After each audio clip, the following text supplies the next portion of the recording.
sobre a importância de jejuar alguns dias do mês de Shawwal. O profeta Muhammad sallallahu alaihi wasallam recomendou que jejuemos 6 dias desse mês, que é o mês que sucede o mês de Ramadã, e disse: "Man sama Ramadana thumma atba'ahu sittan min Shawwal, faka'annama sama ad-dahr." Então, tem uma pergunta que muitas pessoas fazem sobre essa questão. A pessoa que tem que repor o jejum do Ramadã, quebrou alguns dias do mês de Ramadã e precisa repor. Por exemplo, a mulher menstruada, ela permaneceu 4, 5 dias sem jejuar. Ela vai repor depois. Por exemplo, uma pessoa tem a permissão de não jejuar. Por exemplo, esteve em viagem e não jejuou 4 dias, 5 dias. Ou uma pessoa que esteve doente e ela precisou quebrar 8 dias, por exemplo. Então essas pessoas vão repor depois. Então a pergunta é feita assim.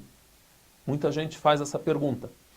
Eu posso jejuar no mês de Shawwal e intencionar ao mesmo tempo estar jejuando a reposição daqueles dias que eu perdi no Ramadã e estar também intencionando jejuar um dia do mês de Shawwal?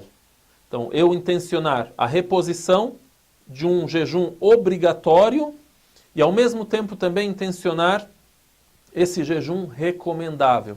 Posso fazer isso? A maioria dos sábios citam que isso não é permitido. Você não pode unificar numa só adoração, nesse caso o jejum, 2 intenções. Porque é uma adoração de um mesmo gênero e que não aceita a associação. Você não pode associar 2 adorações em uma só. Então, a pessoa ela faz a reposição e depois ela faz o jejum recomendável.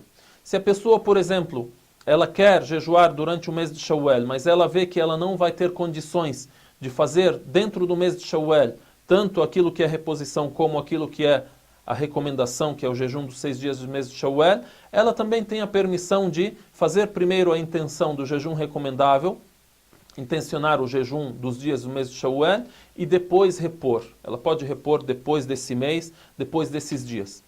Quando eu disse que não é permitido isso, eu disse a maioria dos sábios diz isso, porque o irmão ou a irmã pode encontrar quem dê uma outra resposta. Pode ser que essa questão seja uma questão flexível, você pode ouvir uma outra opinião e pode acabar por segui-la. Porém, aquilo que nós entendemos nessa questão é que isso não é permitido nesse gênero de adoração e nesse caso. Por exemplo, vou dar um exemplo daquilo que pode ser que uma só intenção seja associada para 2 adorações. No jejum não foi permitido. Mas acontece, por exemplo, quando entramos na mesquita, vamos rezar Tahiyyat al-Masjid, a oração de cumprimento à mesquita. Não devo sentar antes de rezar 2 rak'ah. Então, pode ser que eu entre na mesquita e eu intencione, por exemplo, 2 rak'ah antes da oração do Dhuhr, por exemplo. E ao mesmo tempo eu acabei de rezar 2 rak'ah antes da oração do Dhuhr, e ali eu não preciso mais rezar a oração de cumprimento à mesquita porque eu já sentei. Então, ao mesmo tempo eu intencionei rezar 2 rak'ah antes de uma oração, que é o do Dhuhr, por exemplo, ou do Asr, ou do Isha, e assim por diante, e também eu acabei por cumprimentar a mesquita. Então, essa foi uma adoração que aceitou a associação de 2 intenções numa só.